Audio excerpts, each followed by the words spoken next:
The International Newcomer Academy, or INA, is located in Fort Worth, Texas, on Camp Bowie Boulevard, and is part of the Fort Worth Independent School District. INA is a transitional school for middle school and high school students. Currently, there are 38 different countries represented, along with 28 different languages spoken. The current enrollment is 664 students, 273 in middle school, and the remaining 391 in high school. 100% of these students are ELL and at high risk.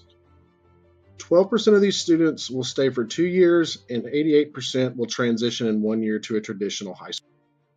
INA is located amidst a commercial area of Fort Worth and only a short distance from the Tarleton State University Fort Worth campus.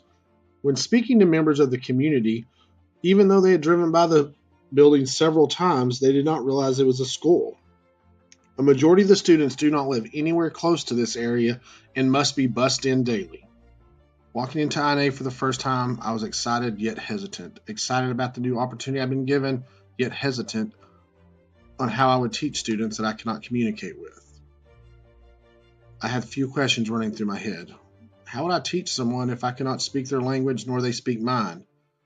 Or would they accept me because of this?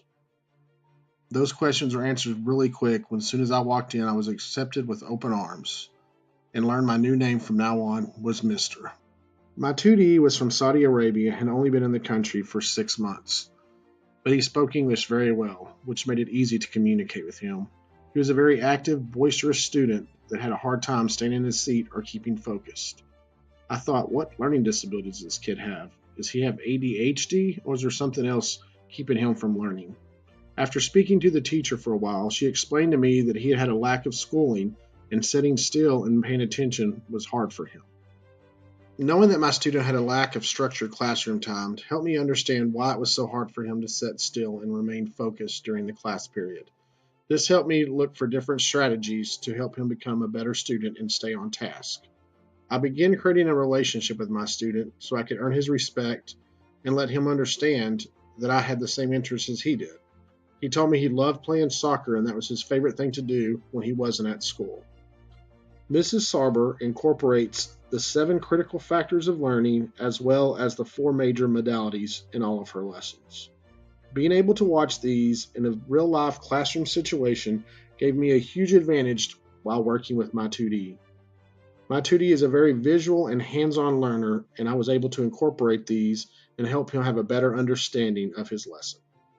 By incorporating the modality of tactile, letting my student touch, as well as kinesthetics and move around, it helped him understand the lesson when we were going over plate tectonics.